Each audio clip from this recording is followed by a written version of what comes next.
En el caso de soja en particular se ve eso, digamos. Yo mostraba algunos datos que solamente se muestrea el 13% de los lotes en los cuales se siembra soja en nuestro país. Entonces, pensamos en cerrar brecha de rendimiento, sabemos que la nutrición es importante, pero no tenemos datos. Y si no tenemos datos, es muy difícil arrancar con el pie derecho, digamos, en ese cultivo. ¿Y por qué motivo no están esos datos? ¿Qué explicaciones mandas? A ver, en general, en maíz, que podría ser mucho más importante por el tema del costo del fertilizante, digamos, en todo el costo de producción, hay varias cuestiones. Uno, cultural. Otro, por desconocimiento o problemas que han tenido en la interpretación de esos datos del suelo. Dice, no, yo lo tomé, pero en realidad tuve variabilidad, no me sirvió para tomar decisión. Otro, porque en realidad no tienen la capacidad operativa para que el mismo personal haga el muestreo de suelos.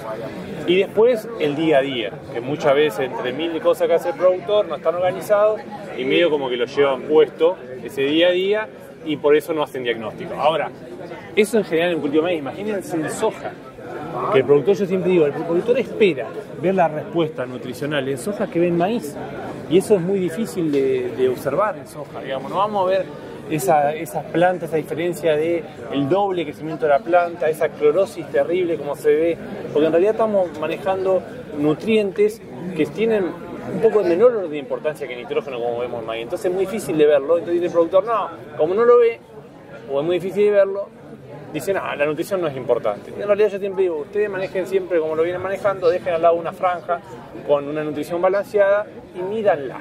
Y después saquen sus conclusiones. A todo esto, Nahuel, planteaste al auditorio aquí en AgSoja números y la rentabilidad que deja cuando a este cultivo de soja lo fertilizamos como corresponde.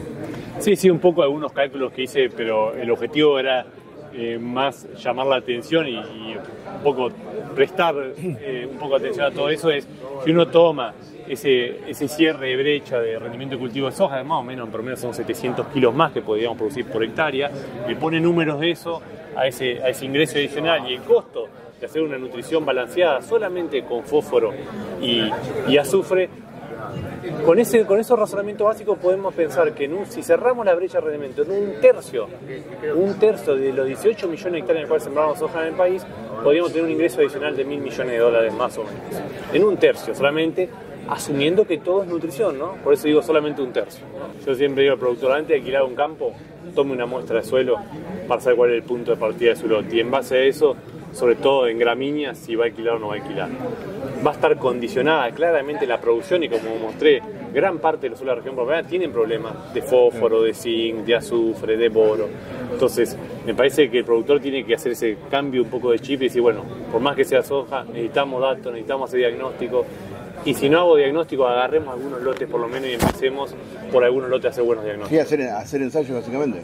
Sí, tomar muestras de suelo, saber dónde están parados y ante la duda, siempre hay alguna empresa comercial que quiera hacer una franja de un fertilizante en el cultivo de soja. Entonces, bueno, vamos a probar, hagamos una franja con fósforo, azufre, boro y zinc y midamos cómo responde ese cultivo. A todo esto que estás contando, Nahuel, mostraste una fotografía muy preocupante, ¿no? Cómo fue decreciendo el nivel de fertilización en la Argentina, ¿no? De un área totalmente verde a la última, el 2024, muy crítica. Sí, claramente hemos hecho y hacemos minería en nuestros suelos. Entonces eso, los mapas que se han hecho entre el INTE y la Asociación Civil Fertilizar muestran claramente la degradación química de esos suelos, pero no muestran nada de la física y la biológica, que claramente ya no están pasando factura, sobre todo la física, en muchas partes de la región pampeana. ¿Hacia dónde tendremos que ir entonces? Deberíamos ir claramente a hacer una nutrición en base a diagnósticos, a cambiar nuestra secuencia de cultivo en base a gramíneas y tratar de generar en nuestra secuencia de cultivo créditos de nitrógeno para ese carbono que metemos con gramínea pueda construir más materia orgánica. Digo, el sistema